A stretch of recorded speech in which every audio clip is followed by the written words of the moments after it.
Now, if you haven't already watched the basic drawing video tutorial that I did, series of tutorials, you want to go back and create that. This is the second part of my Flash training series.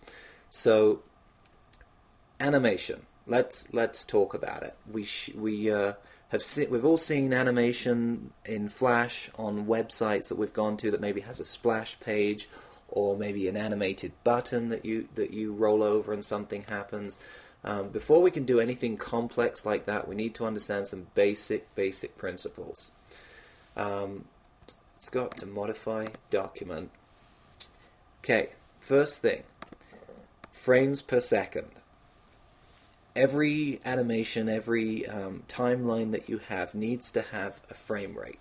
And basically what this means is every second, how many frames are we going to go through in order to give a smooth or a rough animation look.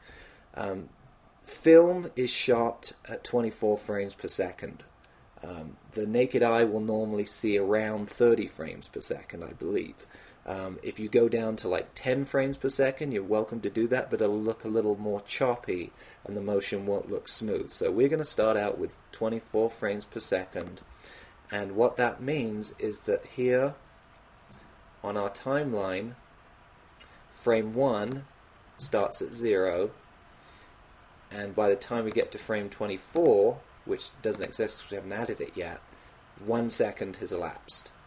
So as you go along, this timeline will not show you in time, it will show you in frames.